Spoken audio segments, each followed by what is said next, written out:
like Whitney Wolf has been one of my biggest inspirations. So Right. I think, they innovated like the traditional swiping apps innovated like 10 years ago, and it's Right. ripe for disruption and it's ripe for new blood.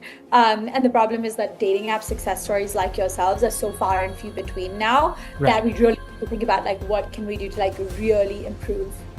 Yeah, definitely. And I noticed I actually downloaded your app. My girlfriend scolded me, but I was like, research purposes only. Research, you can delete it immediately. Yeah, Like, that's what I did. But I noticed the questions you guys asked, and I noticed on your LinkedIn you specialize in prompt engineering. So I made the connection. I was like, wow. And then I saw that reel of you and your co-founder, and I was like, okay, there's something here. So excited to kind of unravel some of these disruptions that you say that you are headed towards in terms of traditional swipe apps. So yeah. awesome. I'm so excited to get started. And Sure. obviously, like, happy to answer any and all questions, unless, of course, it's like too much of a trade secret. But I don't think Understood. we'll get to that. So, For sure. so yeah, I guess like I'll leave, like, have you like let me know if I should do like a quick introduction and Yes. then Of course. uh, So yeah, so could you start right at the top? Where did you grow up? What were you like as a kid? What were your motivations?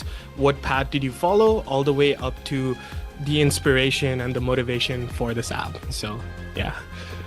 it's funny that we're on a podcast about stoicism because I actually would describe myself as the exact opposite of it. Like Oh, I really? am really like the best way to describe me is like maybe like I love the ups and the downs. Like I think one Right. of the most beautiful things in life is really like to feel the highs and feel the Yeah. lows and know that those are both temporary and that like you'll like swim through them along the way. But I love to like I love a good cry. I love to be Right. super excited. I'm like generally very like a happy, positive person. Like I don't like feeling the same emotion for too long. And I've sort of like always been like this. I've always been a very outgoing person. I love to chat with people.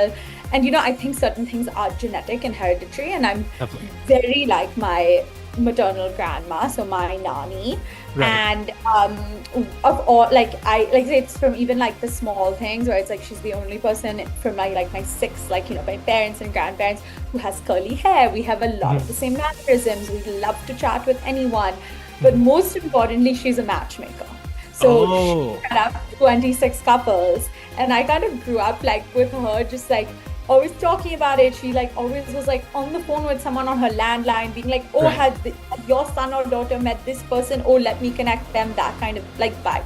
So, Right. when you grow up in that culture, I grew up in Bombay, grew up in like a very, like a very typical like Indian background where Right. there's a lot of people who have arranged marriages. There's a lot of people who get set up by their families, by their extended friends. Like, I think that there's like very much a culture of your like networks and connections helping you make this like big decision about your life.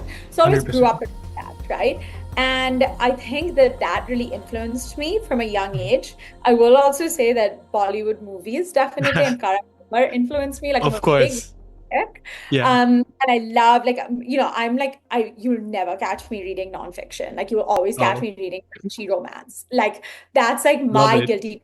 Like I'm never like, oh, like I want to watch TV or anything like that. Like my big thing is like it's like you'll catch me reading like a Regency romance. You'll catch me Right. reading like an Emily Henry book. You'll catch me just like really like romance and love has just been a thing that I've always enjoyed and Right. like love, right? So that's kind of like, and like sort of the undercurrent of like my interests and passions alongside Right. a bunch of different things that have just like existed, Mhm. along the way. And yeah, I grew up in India, grew up in Bombay, went to K through 12 school up until the 10th grade, then actually went to boarding school not far from you in New Hampshire. Oh, I So see. yeah, so I went for my 11th and 12th grade to Phillips Exeter. And that was Awesome. a really big transition for me life-wise Mhm. just because you grow up going like I grew up going to a Catholic school where everyone had been in the same class since we were in the second grade, all of that. And Right. I got put in this new environment. And I think one of the first things that like I was like faced with was everyone at Exeter is Yeah. incredibly smart. And my Right. identity, sort of coming up until that point, was oh, my differentiating factor amongst my like group in school is that I'm really smart. But when you're Right. in an environment where everyone is smart, which was the first time in my life I was really dealing with that, like the Yeah. Math Olympiad team goes to Exeter. Like, you're like Right. really like dealing with like the top kids from every single high school across the US and across the world.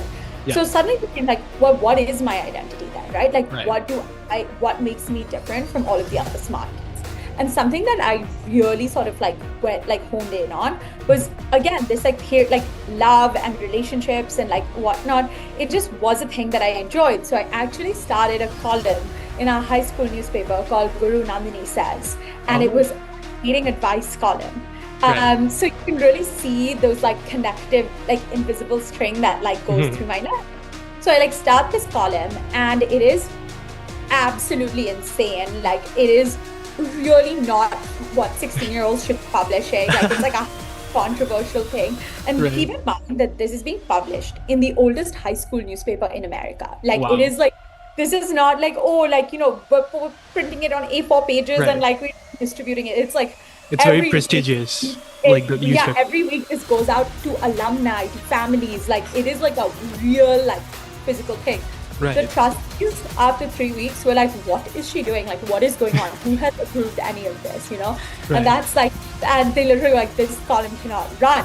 But it Right. like kind of like started this like kind of, like, I don't want to say like just it created this brand and identity Right. around me at boarding school of like, oh, I'm like the relationship person. Like I Right. love talking about dating. I give great advice. Unclear if it was true at that time whether I gave good advice or I was just good at writing pretty like funny pieces. Right. But I mean, like that was like again, like as I was going through life, it just started to become like as my identity was forming, this like Mhm. love aspect just like existed in it. I Right. then went to Georgetown for college. And at Georgetown, I like walked into like the School of Foreign Service, like Right. very sure that I wanted to like be in politics and public policy and whatnot. Yeah. I also simultaneously to all of that, like, I was like working on like like I was one of the founding members of the Georgetown India Initiative. We like Right. hosted like what was DC's largest India conference for several years. Right. Was really involved with like designing the futures of the university, which is like this really big program that Mhm. Georgetown runs on what is the future of higher education, TA'd like Mhm. these classes, did all of this, literally like started in like at the India Innovation Lab, which the Gates Mhm. Foundation like funded. So it was like Right. I was very like in the zone of like education, policy, Right. government, like, what can I do? But I Yeah. was also in sorority, which Oh, is I where see. I was fun, in a fun. fraternity, so I know the vibes. Yeah. And the one thing you need when you're in a sorority is Mhm. you always need dates for formal, right? Right. A lot of And formals. Yep. lots of formals. And because I ran in all of these like more like consulting, Mhm. financy, like just like I did a lot of very male dominant or at least highly co-ed environments. Right. Every formal that we had, I was always setting people up. Like I literally was like, I Right. 7, 8 different friends would be like, "Can you find me a date?" I was like, "Of course I can find you a date," and it was so much fun. It's like Yeah. the little things where you don't realize, oh, this is giving me so much pleasure. This is what people are coming to me, for. Right. And so that just was like an undercurrent. Like Yeah. again, like, and like I would always be like, "Oh, let me set you up with someone. Oh, let me introduce you to someone." Yeah. And people would always talk about it to me. I graduate from Georgetown. I'm like, actually, when I graduate from Georgetown, something like the last week of school, I Mhm. get into both Harvard and Stanford for business school. Oh, wow. So, Wow. so at that point, I'm like, okay, I technically have a return offer to McKinsey, but suddenly that's looking like the smartest like decision because it's Mhm. like I have 2 risk-free years to do Right. anything in the world that I want. Right. I did unfortunately want to stay in the US, so I was like, okay, Right. I'll take my McKinsey offer and stay. Understood. Yeah. So I Get did. them sponsored uh, first, then do the, yeah, so I was like, oh, I adventurous. have 1 year, so like let me enjoy it. My friends are all Mhm. staying, so I didn't want to leave. So Right. I was at McKinsey and spent a year in DC. I loved it. I worked on some Mhm. of the most fun projects. Like people have horror stories. I have nothing but good things to say about McKinsey. I loved the people I met. I'm still super close to a lot of them. Right. Worked on like really interesting government projects because I was in the DC office. Like I really got to like do a lot of things. So did Um, they pause your Harvard and so I did Stanford? deferred. Yeah, so So it's like you so did the basically 2+2 program I that did Sudhanshu did? 2+2. Oh, gotcha. Yeah, I did. Because Sudhanshu did it the year after me. So, Oh, that's where you got he the also inspo. I'll say he got the inspo from me. But yeah, so I applied early, and I sort of knew that because I'd heard it actually from my McKinsey colleagues that like Yeah. it's actually not, the odds are still really low of Yeah. getting in. So what it does is it forces you to take your standardized testing. It Mhm. forces you to get your recommendations in order. It gives you kind of like a test run of what it's going to look like, right? Like Right. when you actually apply. And Mhm. that's actually what all my mentors told me. They were like, just apply. Mhm. You're probably not going to get in. Right. So don't walk in assuming you'll get in. Walk in assuming that at least you'll have some shit done for the future. So Definitely. that's how I approached it. Like I really approached it like that, to the point where I was like, this is such a like shot in the dark. Like, Mhm. I got my interviews. I was like, oh, this is a shot in the dark. Like I'm not really Yeah.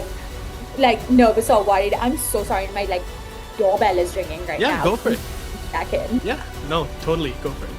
Um, okay, so Yeah. basically, I wasn't really sure whether I didn't do it assuming I Mhm. would get in, but when I did get in, of course, like so excited, so thrilled, couldn't believe it. Literally, Yeah. like actually, crazy story. Mhm.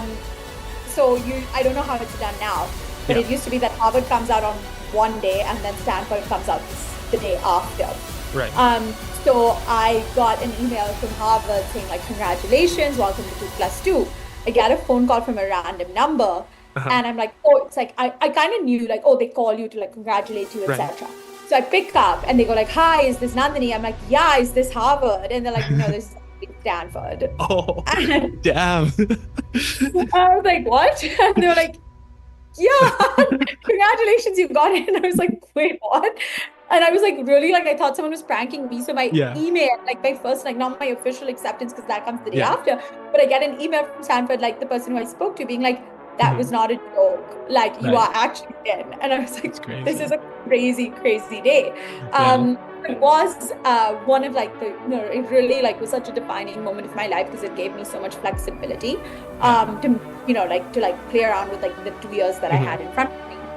And so I did McKinsey, did it for a year, didn't get my H-1B, so went back to India, Got you. um, and was like, oh, let me try being an investor for a little bit because So, you had basically 2 more years left until you came back, or how did it work? one Like year, one 1 year. year. Got you. Got you. Yeah, Got you. because I had 2 years and then I used Yeah. one of those to like be at McKinsey. And then the Got you. second year, I was like, now I don't need to, like, I've done McKinsey. I Yeah. definitely could be doing something fun. Like, let me Mhm. see. I hadn't spent time in India since I was 15. So I was like, oh, let me Right. go see the market, see what it's like.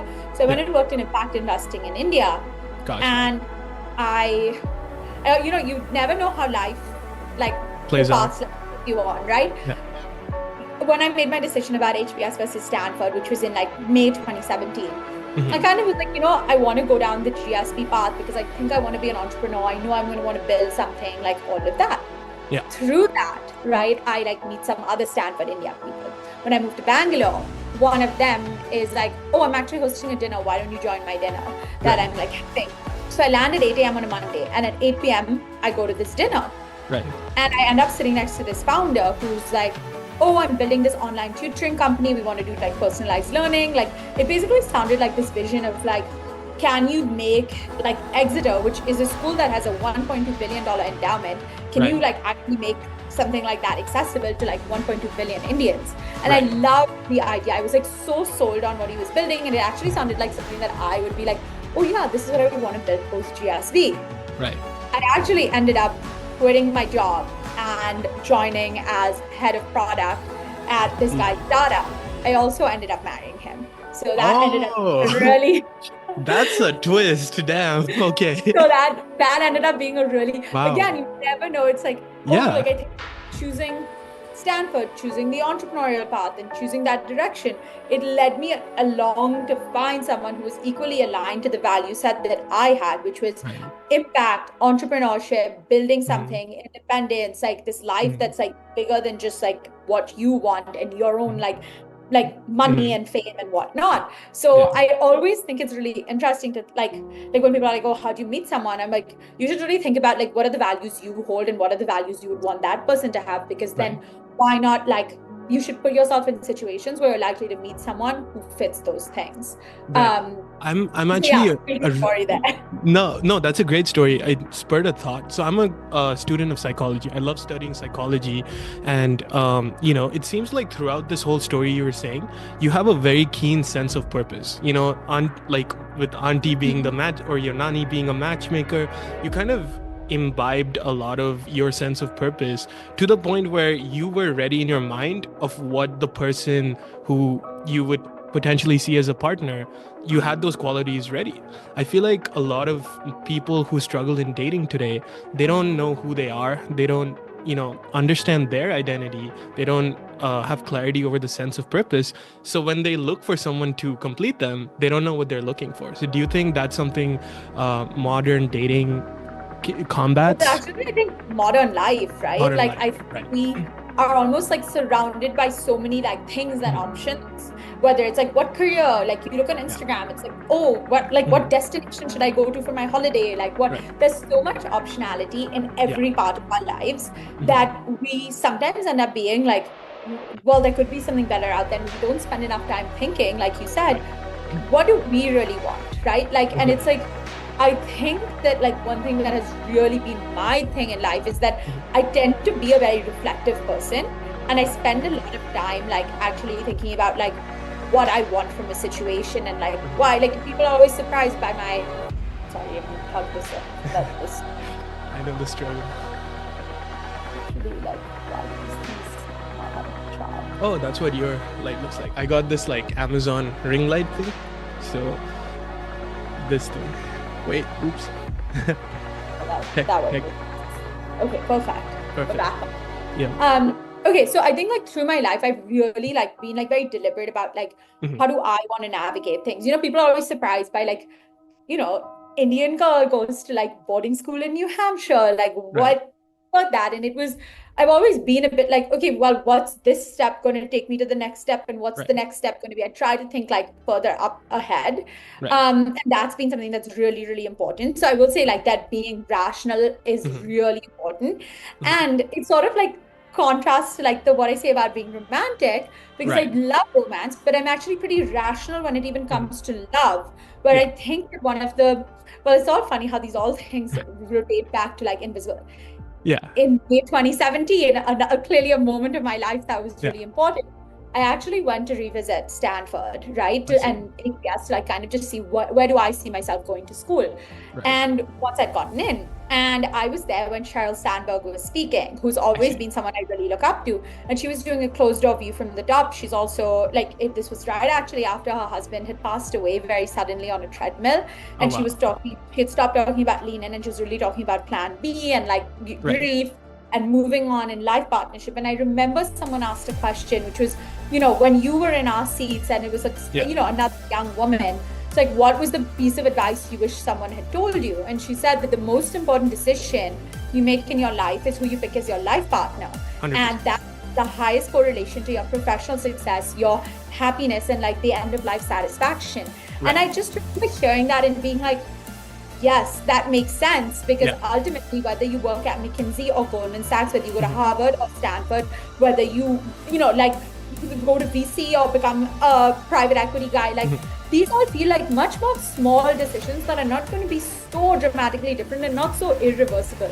But Right. this decision of picking your life partner, it just was like, it haunted me in a way that I Yeah. couldn't really describe it. It's like, wow, she's like, hit Yeah. the nail on it. This is going to be the most important decision of my life. So I Yeah. better be approaching this with the same degree of thoughtfulness that I am approaching my career, my colleges, my grad school, like all of Right. these things. And I actually went home and broke up with the guy I was dating, like immediately. Like it was like Really? After this that, is not, this is wow. not who I want to be. Not and then after that, meaning like 1 hour after that, I left Oh my Stanford God. and broke up with him and was like, So interesting.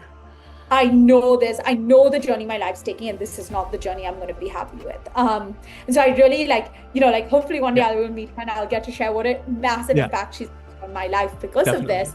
And I still think about it. So it's again those like connective threads like throughout Right. that come in.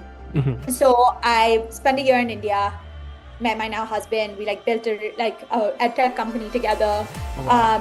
Got to see like early stage startup life. Like got to Mhm. go through fundraise. Got to go through like co-founder drama, like Hmm. went like 0 to 1 product building, like Right. working with engineers, like Hmm. really like for someone who studied politics in school, this was trial by fire. Right. Because I had so much expertise in education, it Uh-huh. was easy enough to be a product manager. I think like given that I had never done product before, Yeah. it I would have really struggled if I didn't have like a very clear vision of like this is actually what we need to build. And it felt like these ideas had been sitting in my head for a really long time. Right. And then I was like with a heavy heart that I actually left and went back to school because I committed that I was going in 2 years. So And you San was you were doing long distance with your then partner, Yeah, like I yeah, mean now yeah, partner as well. Yeah. yes, yeah. But it's still, I actually love the word partner more than I love the word husband because I think Gotcha. it's so much more descriptive of Right. like what our dynamic is. It's not like Right. husband wife. It's we're actually like we're Life partners. partners. Right. 100%. And so I did long distance. Yeah. So I did long distance and we were doing SF to Bombay Oh while wow. I was at business school and he was building like a Series A company. Yeah. So crazy pressure to put on a relationship. But to me, again, you pick people who get it, right? Like Right. I could never date someone who expected me not to pursue my dreams in order to like make space for theirs. I Yeah. could also never date someone who didn't have their own dreams. Right. So like we were both at this phase of like, wow, we're both building and we're Uh-huh. building separate from each other right now, but we're Yeah. building with the same goals and aims in mind, right? Like we both Right. want to make sure that we can build these big companies that have big impact on the world. And Right. part of that is like we're going to be good partners to each other on that like journey. Yeah, so as someone who is a success story in real life and who's building a mechanism for other people to find their partners, what would you say in terms of, let's say, attachment styles, ambition?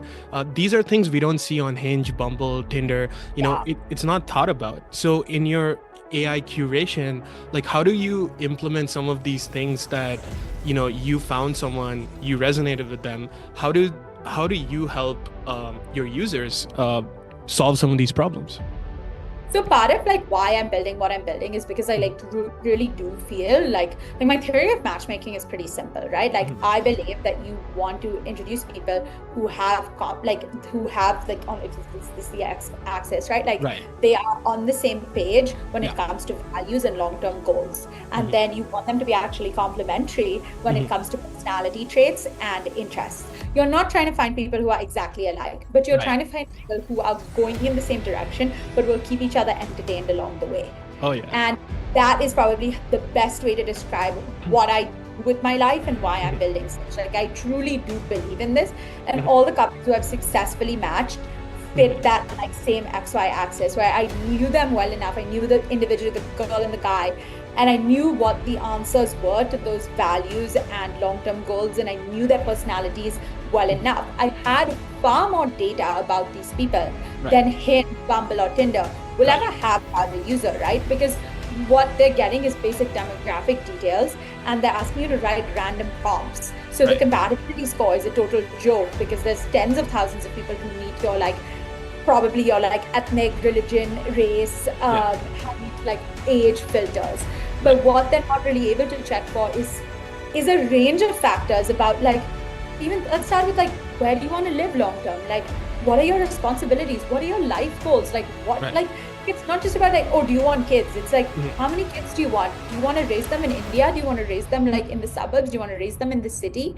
Do you Right. want to have a career? Do you want to have a career where you both are equal partners? Do you want to Mhm. split the rent? Like what? Let's talk about like, all of Yeah. these things are so important.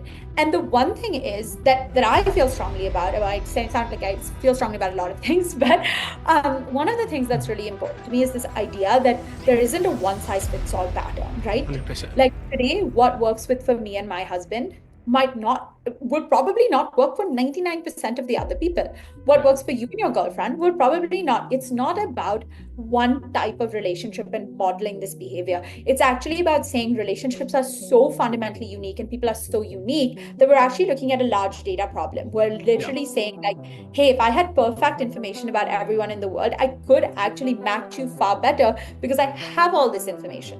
Right. Now, no one in their right mind is going to put this kind of really personal, deep information on their Hinge profile. People Right. screenshot that, people laugh about it, people like, it's not a place to be like honest and vulnerable and open.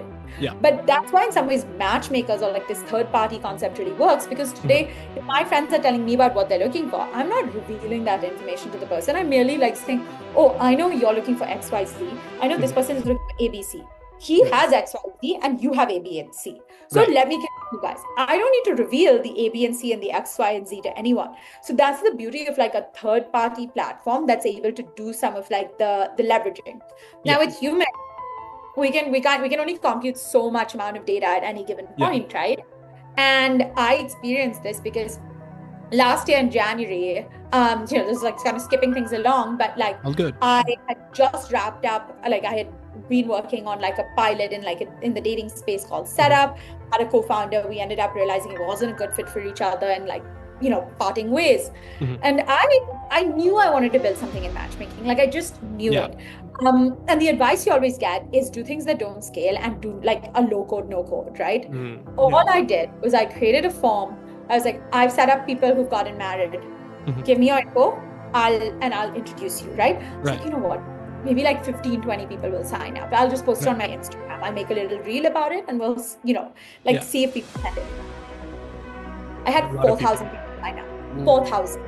4,000 people from everywhere, from Bombay to Beirut, Fiji, like obviously New York. Like it was, I looked at it and was like, this is, It's a big problem to solve. It's a big problem that exists in society, like to solve. Yes, it was clear validation of like the thesis, but it was also like, even if I had this, I have some amount of information on these 4,000 people. For me to sit and call each of these 4,000 people up, spend 30 minutes to an hour, then note down all of their details, then put on this information. Like we've all seen Indian matchmaking with Seema and TM books and like pieces of paper. It's like, that's not like I want to stand for. And like I like when you're like, this is a tech problem. This is not like you cannot solve this with the human capital unless it is really expensive. You can solve this better with technology and you can do it at a fraction of the cost. Right. So I was looking at all of the stuff that was happening with LLMs and was like, it's there. I see like the bits and pieces that exist. Like I know that fundamentally like matchmaking is a service. AI will eat services for breakfast. It should be like 1 + 1 = 2. Right. We should be able to replicate these human matchmaking flows with like a well fine-tuned LLM with like really strong prompt engineering. Of course, like I'm not an engineer. I actually was like, I can't build this myself. Right. And I got introduced through a mutual friend to Chad, my co-founder, who guy on the reel. Yes, who's like the best person ever. And we were introduced on a call. We got on a call for like a 30-minute call, ended up chatting for 2 hours. It was so clear. Like it is hard to sometimes describe like what it was that like I left and I told my husband, I'm going to build something with him. Like I know. Like synergy was there, basically. It was not just, I think like it's kind of like co-founder dating is like regular dating, like the interesting. And I mean all relationships ultimately are like on paper things can look good. Yeah. But there has to be some X factor. Like there's like it's like you can, there's a lot of great resumes out there, but like, are those people going to be your friends, your girlfriends, their boyfriends, your co-founders? No, there has to be something that just like works, like something missing. And that's actually like, funnily enough, like where we always come down to where like, we can probably give you 15, 20 really great options from the data, but you need to put those people in real life. Like that's why we're not like at Sitch, we don't offer like, hey, here's what, you get one match and that one match is your perfect person, because there's this intangible X element that exists in a range of different ways. So me and Chad met, and he is actually like, he's very senior led engineering teams at Snapchat for games, Bitmoji, and security. The SVP at Uniswap, was the CTO of the Whisper app. Like he's like a 50-year-old straight white dude named Chad. OG. Like it's very different from what you expect a dating app founder to look like. To that I tell people, I'm like, why like abide by conventions on this? Like that's like I knew what my skill set was like Hmm. I don't know how to scale tech infrastructure. I don't know how to build like super complicated tech products. I Hmm. want to be with someone who like is like 10x smarter than me on the places that I have a gap. And I Right. will actually say that's exactly how I feel in like relationships as well. Hmm. Like like I am not a calm person. My husband Right. is the most like calm, stoic person known to mankind. I will freak out about everything. He will laugh about a problem. Like Right. you need people who can balance you. You need to be aware of your own shortcomings and your own strengths, Yeah. and then find people who balance you out in a range of different things, right? Yeah. And so Chad and I like started working together. It was phenomenal. It was so Yeah. like it really felt like, oh, like this is it. Like Yeah. things are working. So we've been working together a while. And when we started, we were like, oh, we're doing like dating advice, we're doing matchmaking, we had a bunch of different ideas. Yeah. But last July, so like a little over 6 months ago, we really committed to actually going down the matchmaking path. Like we saw the LLMs were really like you were able to do the things we wanted to do. Yeah. And we became even more convinced as we looked at the market that the most like people were sick and tired of swiping. Like they were sick and Right. tired of a self-serve model in dating, when Yeah. in all other aspects of their life, they had a non-self-serve model. Right. So you're used to having a trainer, you're used to having a therapist, a career coach, an executive coach, a Yeah. nutritionist. Like you have all these things, all these people who are giving you the resources and help to make your life better. Hmm. But then when it came to your dating life, you're like, let me swipe, swipe, Hmm. swipe, swipe, and let's hope that the luck favors me somehow. Even though in some ways Hinge is always like you're playing against the house and the house always wins, Yeah. right? Like not, Definitely. not really designed to be deleted. It's designed like it's a monthly subscription. They want you to stay on. Like they're Right. like revenue models don't make sense otherwise. So we really were like, we know we want to build this and we want to build something cool. Yeah. And that's what like the last few months has been like really getting the product to where it needs to be. And then in December we started people could start creating their profiles around November. Yeah. December we started accepting the first few users, and it's really been like January and February that we've been really like matching a ton of people, watching the setups happen and like Hmm. all of that. And to your listeners, if like you can sort of just take a step back and be Yeah. what we're really building is like we basically built a matchmaker that's super personalized to you. You join Sitch, you answer a bunch of questions that help the AI get to know you, Hmm. your personality, your likes, dislikes, your values, your long-term goals, and then the AI uses all of that. Like it's all free text and voice. So we Right. use that to like build out like a profile of like what you're really looking for. And we use that to then send you very curated introductions. Hmm. When both people say yes, your matchmaker actually creates a group chat and Oh. introduces you. So it feels very old school, high touch. Yeah. And then the matchmaker checks in on you, like as the dates are progressing to like understand. So it's a very, very like we've replicated almost exactly the flow of a human matchmaker, but we do it at a fraction of the cost, and we're doing it like very like it's so cool. Like It is. Yeah. it really is like a reminder of like the future is here, the future is Mhm. awesome. Was like it's incredible. And Yeah, so I really I think the entrepreneur journey, to my listeners, like that is very inspiring here, because you had the drive, you put the pieces together of, okay, this is what I think could work. This is what traditional matchmaking in Indian society it looks like. This is how I think it could work. You found the technology co-founder who could solve the problem. And was there any direct competition? Was Dil or anything close to an actual matchmaking service in the market already? No. Okay, no, so I mean, like all of these are not really like competitors. got And you. like everyone and their mom is like, oh, I'm building a dating app. It's like, yeah, but do you have a technological advantage that you can really win? Right. And guess what? We own the patents in the space. So That's like, genius. It's the yeah, first, it's like the unicorn product in terms of having, like you said, a therapist or a trainer, an AI version. And I saw the AI, it's Dini with your picture. So you're the matchmaker. And they set up curated, people. So now you said you have launched the app in December of last year. What are some testimonials? Have people actually met? How have they compared it to apps like Hinge and Tinder, Bumble, and so forth? And what makes you think that you have solved some of the gaps that a lot of these apps had, but not in theory, but in practice of what people saw? So we'll start with the qualitative and move to the quantitative. So For sure. qualitatively, I think like the most interesting thing for me was someone came up to me at a Pilates class and was like, Hmm. "Hey, I use your app," which is always crazy to me when people recognize me from my app. Like it's like, Right. oh my God, literally Not the you've Instagram, the app. Yeah. spoken to AI version Yeah. of me. Right. And she was like, "I've been single for 8 months. Yeah. I've spoken to one guy on Hinge who I Right. really like. Hmm. I joined Sitch, and the first person that I was introduced to was that guy. She was like, "Your algorithm works." Like, Whoa. and I was like, "I Very know it cool. does." Because literally, that's exactly what I keep hearing from people, where it's like, "Oh, this is exactly who I'm looking for." Like, I want, like, people would go on the date and be like, "Chemistry was missing, but this is exactly like you got it right." Like, Right. it makes sense. Like, literally, like, I've heard from so many people being like, "Oh, this took away so much of the time because I knew that this person already met all these things," right? Like it was Yeah. not like I need to go due diligence them on the date. Like it's invite only. It's like very much catering to like most of the people on the app have a master's degree of some kind. Like Right. it's very much like your 28 to like now even early Hmm. 40s age demographic, Hmm. serious intentional daters.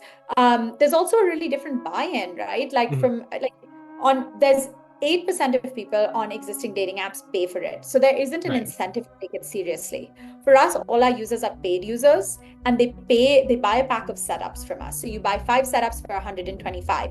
And the setup Right. really means that both of you are introduced to each other and you Right. both said yes. So it's Yep. like when you both paid 25 for that intro, you are going on that date. Like you're not wasting each other's time. Like Yeah. you said yes because you're very excited and you Yeah. are going to go on the date because you've already committed, Right. like it's a very different setup than Yeah. existing apps, right? And we're hearing the qualitative feedback, and then we're seeing like people are going on 5x more dates than Hmm. existing dating apps from just the early data set. And they're spending like the average person is spending over $100 on our app from the get-go. If you think about the LTV of existing apps, the Hmm. LTV, not your first Definitely. transaction, your LTV for your paid customers of your, which is 8%, is Hmm. like 125 or like 200, like sorry, it's 150 Right. on these different apps. And it's like we know we are going to beat that, right? Like, Right. but the thing is, honestly, we're not really trying to, we're like category defining, right? Yeah. We are building an AI agent for dating. Right. Like, that is not like your swiping apps will be replaced. Like, of Yeah. course they will. Don't work their self-service model. Like, I Yeah. don't want to spend 100, like swiping on 100 profiles a day, Yeah. having useless conversations with people like this back and forth. It doesn't work. Like, Yep. like the match and Bumble stock is like such a low point right now. Like, Hmm. so it's like it's almost like I'm not even trying to make an argument for like why these things don't work because we already know they don't work. The Yeah. question is what can make it better. And I think for the last few years, people have done like more and more like smaller groups, like, oh, this is for Christian farmers, this is for Hmm. Indians, this is Highly for niched. Muslims who are Right. practicing. It's like, Yeah. yeah, but then that makes it super limiting on Right. like your identity and character. Like it's like the thing is like I think I would have been okay to marry someone not Indian, but they had to be all of these other things. I would have Right. preferred meeting someone. Like it's like making it smaller and smaller doesn't make the pool better. Like it Right. becomes niche and like your dream person might not be on there. So we're really trying to like build something that feels Hmm. like a high-end matchmaker, but Hmm. just very accessible and affordable. And this idea of accessibility and affordability is actually probably the theme of my life, right? Like it's like Hmm. I care deeply about education and like giving people the opportunity to have high quality education. That was like why I was so excited about building an ed tech, and why eventually I will definitely go back to India and be in politics for the sole purpose of Oh like wow. building an education sector there, Hmm. right? Like I care a lot about access. I don't like the idea that like being the best version of yourself is something that's an Hmm. elite idea. I Right. would want, and like with the advent of like AI and the Hmm. idea that like coaching, which was such a human, it was resource constrained by like high quality humans, Yeah. or like teaching can become something that more people have access to, and that we can all be better versions of ourselves. And that's actually the ultimate like hope of Sitch, right? It's like 100%. we want to take you on this journey because we want to give you all of this like help and guidance and feedback and ask you the questions about what you're really looking for. And after you go on that date, be like, well, how did you feel about it? Yeah. Like, did you feel like you could chat with this person for the rest of your life? Like, did Hmm. you feel like you would be excited about it? Because people don't ask us these questions, you Yeah. know? And we're like, I just have this vision of like how can we help everyone make the best possible decision for Mhm. the most important decision in their lives? 100%. I think the crux of where Sitch kind of sits above a lot of these apps is the aspect of you need to know yourself well so that Sitch can find you a person who will know themselves well, and then it'll work. Like, I think what worked for my girlfriend and I, we knew each other, we knew ourselves well. So then the swiping thing kind of worked because we both had like breakups from people in Seattle, stuff like that. We both grew up in Bangalore, so stuff was in common. There's so many apps like Coffee Meets Bagel. There's, like versions of Hinge, but it doesn't kind of let people figure themselves out first. It kind of throws them to the market. The potential bottleneck, or to play devil's advocate a little bit, do you think to asking the user too many questions about themselves and their preferences, do you think that works in an intentional dating market, or do you think it works only with people who want to know themselves well? Do you think those too many questions can deter some people, or do you think it will I work? think it's like sure, if you don't want to answer the question, like it's like we're literally Mhm. asking you like about what you're looking for, right? And if you're Right. like, I don't know what I'm looking for, it's like, well, it's going to be hard to like solve your problem. And we also understand people don't like, it's not constant, it always Right. changes, right? Mhm. Your Hinge profile, most people don't like keep going back to it and updating it and like Yeah. reflecting on it. And like that's one of the beauties of having an AI agent, right? Like Mhm. it's like you can go on 5 dates with like 5 Indian guys and be like, you know what, actually this ain't it, like I want to like but it's like, Yeah. oh, like I want to, you can be specific. Even what you said right now about Yeah. like we're from Bangalore, we both had Mhm. breakups in Seattle. That's not a filter on Hinge. Yeah. That's right. Like that's Mhm. not, you swiped enough Mhm. and you found that. And I'm willing to bet neither of you had written we had breakups from Seattle on our Nope. profiles. And you had maybe written hometown Bangalore, but you Yeah. didn't like filter for that one, or you Yeah. couldn't filter.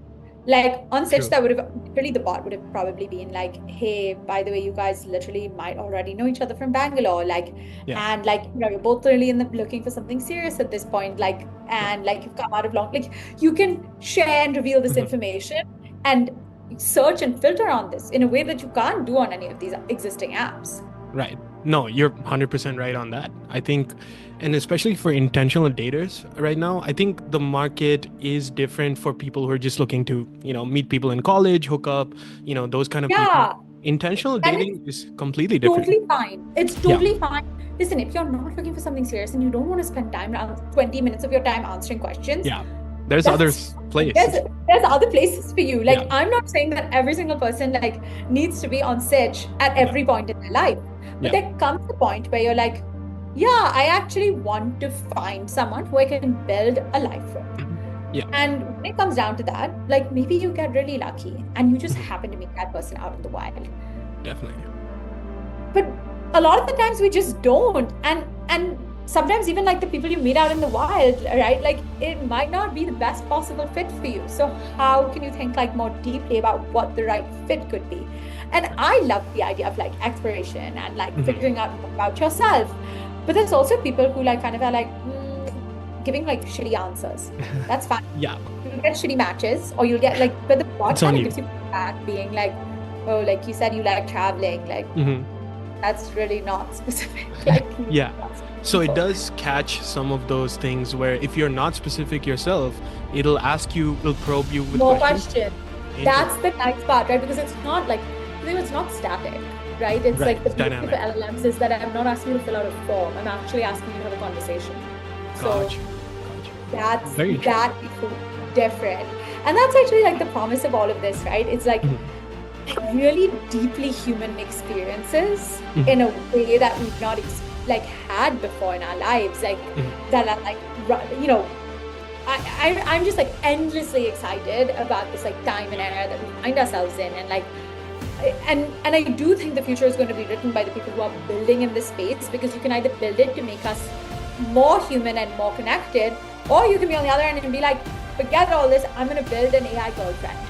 Like don't even bother to meet people in real life. Like here's like a Yeah. sex bot, Oh my and then God. Yeah. people who are going to build different things, right? Yeah. I have a lot of respect for the original like ideas behind why Replica was built. Right. What its now uses is very different, Right. very, but I have a lot of respect for where it started from, which was like actually like revealed to all of us that like, yeah, like people are lonely and people are down to talk to an AI agent, and like you Yeah. can either make them dependent on that agent or you Mhm. can make them use that agent to like benefit connection. And Yeah. that's what got me really excited. It's like, okay, we get to decide how we want to build in this space. And Chad and I are both like, when we like founded like our like holding companies called Unusual Circumstances, and our like Mhm. manifesto is like we make technology that connects us and makes us better humans, and that's what we really believe in, right? Yeah. um and we also like what everything we're doing at Sitch, we've patented across like networking, friendship. Like we really see ourselves as like, we Chad is super social, I'm super social, we love connecting Yeah. people, we love being part of communities and broader networks and whatnot. And I think it's really important that like we think about how AI plays a role in actually like making us more connected rather than making us more isolating, and allowing us to just like I don't like products in which it's like my AI friend will talk to other AI friends, or like Right. here's my social media and only AI bots are going to respond to it. Like, no, I don't want that. Right. I want my IRL world to be improved on by agentic AI. 100%. And that's where the world is headed anyway, right? Because like my family moved from India and they have the whole like matchmaking concept. They were arranged married and stuff. But when it comes to like, okay, I'm getting 27, my sister is 18, what is the mechanism for them to find us a match? There is none. It's on a digital platform. People are gravitating from Facebook to Instagram. So the path forward is being built in a way by people like you and the apps that you guys are building. And I feel like Unusual Circumstances can probably help in event management. It can help in realms other than dating as well, networking, career coaching, so Just it's friendship. Like friendship to me is friendship. like a pretty interesting one. Also, just connecting like-minded people. Like I yeah, I think you can look at like technology is not inherently bad or good. Right. AI is not inherently bad or good. It's our applications and uses of this. Yeah. Similar to how like some people really thrive on social media and some people find it really disastrous for their mental health. Yeah. And it's always about applications, always about the intention of the people building the products. And like Mhm. we're kind of approaching it and being like, hey, I know like I want to help people find their purpose. I want to make dating less isolating. I want to make it less gamified. I want to make it less frustrating. I want to make it less about like less difficult and Yeah. more exploratory and more interesting and more deep and meaningful. And like that's what we're going towards. Like that's like Yeah. really like my North Star. Like are you do you like even if it's you go on a date and it's not your person, did Yeah. you leave like I'm glad I was here? Right. Or I'm glad I know myself better and my preferences better through this app experience, so that Yeah. can definitely drive a lot of value. Yeah, one question I had. So I have a mentor. His name is Sahil Bloom. I don't know if you know him. He's this huge influencer guy. He attacked. I love books, so he self-published a book recently. It's called Five Types of Wealth, and there's some people who are disruptors. Where he came in, he had 20K subscribers on YouTube. I have a lot more than that, but I saw how he went from 0 to 1 so fast. Where he had the book, he had the social media presence, he put an ad on Times Square. Next thing I know, he's on like some of the biggest podcasts. He's taken this book and it's become a New York Times bestseller. I see a similar pattern with you and Sitch because the enormous amount of drive you have, and you have very strong technical co-founder. Sitch already with your Instagram following, I see that it's on the cusp. So as an entrepreneur, what takes a product from 0 to 1 and beyond? Is it And how do you do that in our digital changing world today? Like how have you gotten Sitch to the point where like I see it everywhere now in on reels? Is that your own understanding or instinct of Instagram? Is it something Stanford taught you? Is it something you picked up? Like, yeah. I actually think like part of the answer is like virality can be Hmm. really fleeting. Right. So I actually would like if I were giving advice to someone, it would be like, don't focus on the viral moments. The viral moments will come. Like Right. what you're not seeing is like this has been like a 2.5 year slog. Like I built a Right. company, I cut it down. I've been building this for like a while. Like, yes, Hmm. people are now seeing stuff for the last like month, 2 months, but Right. that's on the backs of like years of like effort, right? I see. Um, and it's you make incremental progress every day, and Hmm. like virality will come. I think people who are hacking virality, Yeah. like there's a lot of people who are good at like getting like 1 million downloads or like 10, 100,000 downloads on an app in like 1 week. And it's like, yeah, did any of those users stick around? Like you were able to Retention. create like a viral moment, but did it ever lead to anything that was actually meaningful? Hmm. And what you can do, what you really should be doing is not focusing on like early numbers, like press, Hmm. social media views and likes and all of that. I still firmly believe you build a product that people want and they Hmm. will come. Like you will slowly and steadily build something. I wish that I was sitting here being like, hey, I have 100,000 users already. I Hmm. don't. I Hmm. know my 100,000 users will come. Like I absolutely know they will come because I am building very thoughtfully the Hmm. kind of product where you come in and you're like, fine, I don't like my first 5 matches. I believe in this product. I understand why it's being built. I understand what it's asked of me, and I understand how it's going to work.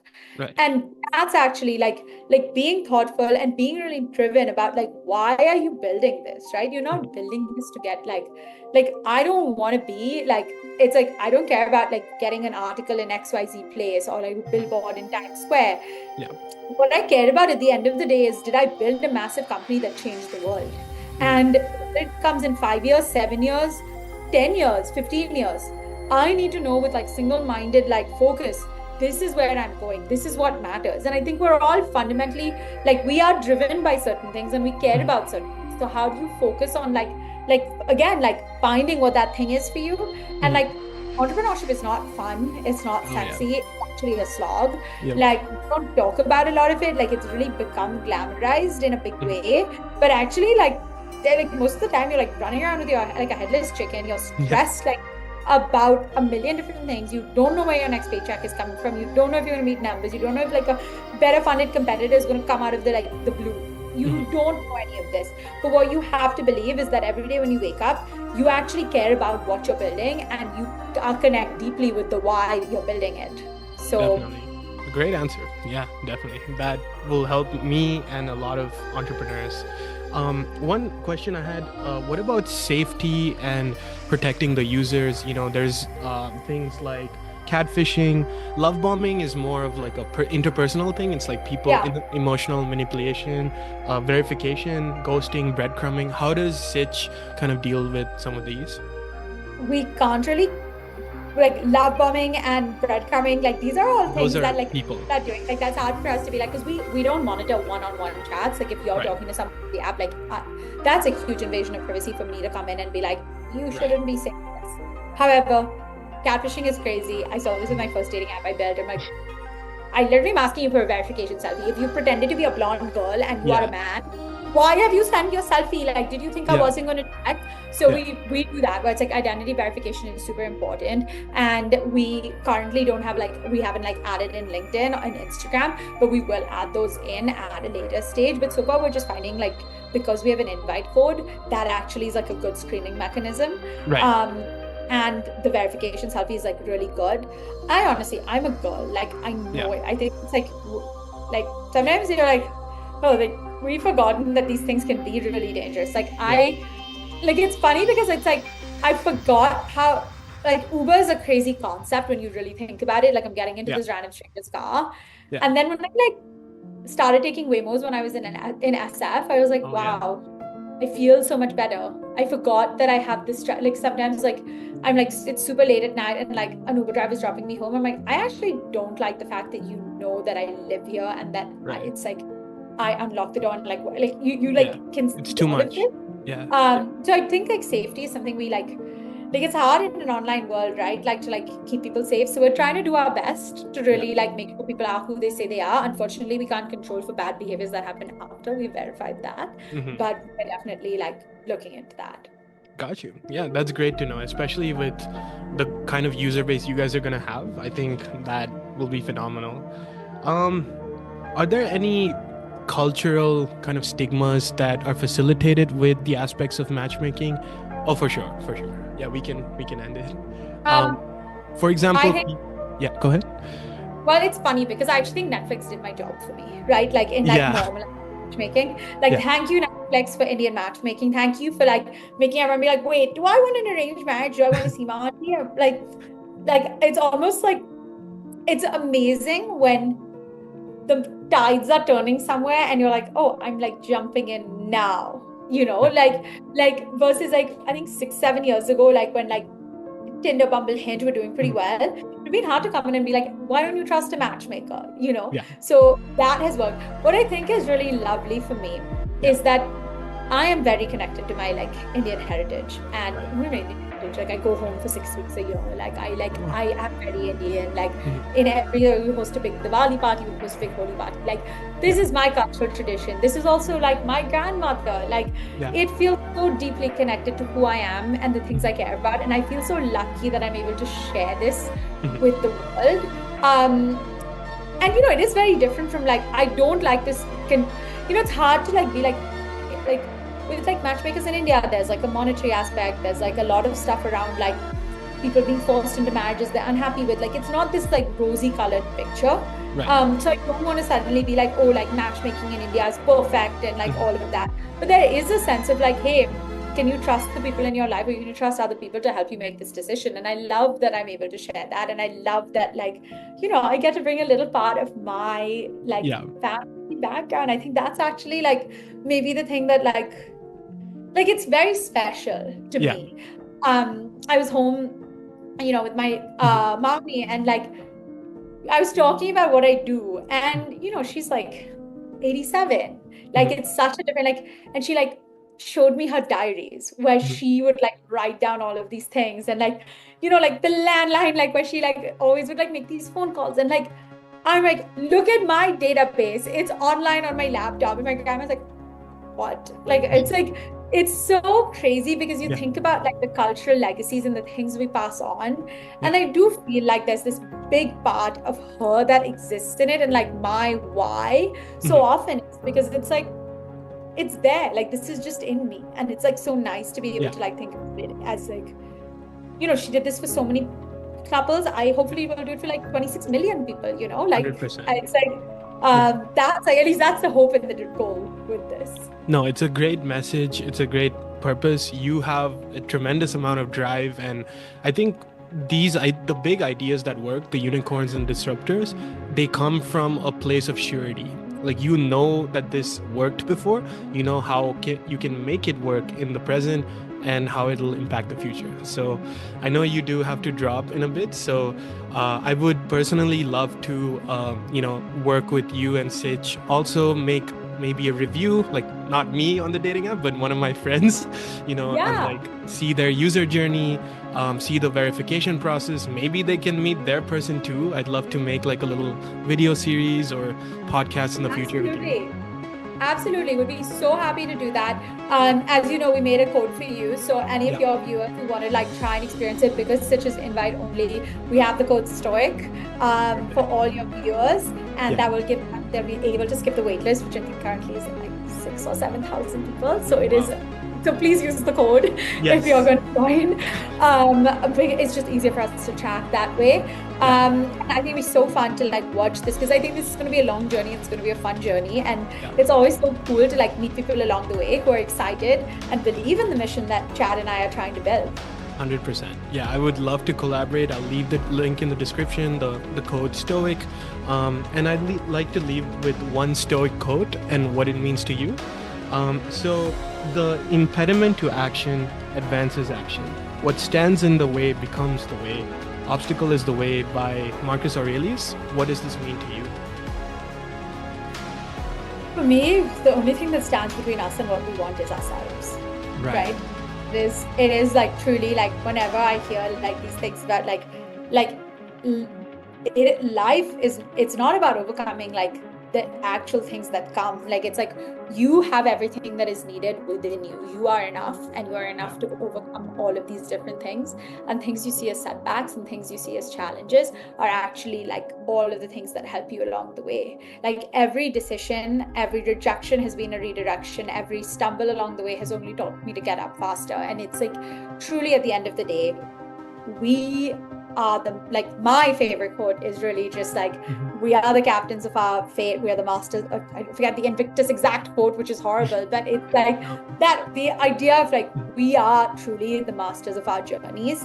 Yeah. And only we cannot look elsewhere for blame, inspiration, competition. We look inwards and we say, what do we want and what is stopping us within ourselves? Yeah. And I look ask that myself every day. I'm like, what's stopping me from giving up sugar? Like probably like myself. It's not Yeah. anyone else. So in Yeah. the big and the small ways, I think always looking inwards Mhm. and always competing with yourself and always asking yourself, like, how can I be 1% better tomorrow? 100%. Very stoically put. So, yeah, thank you so much, Dini. Appreciate this. Thank you for having me. Of course, of course. I definitely resonate with your mission. I'd love to work with you in the future, and I'll let you know. I'll finish the edit in a few days or weeks, and yeah, wish you all the best and much success for Sitch and you as well. Thank you. You too. And I know we'll be in touch. I'm so glad we did this. Definitely. Take care. Bye. Bye.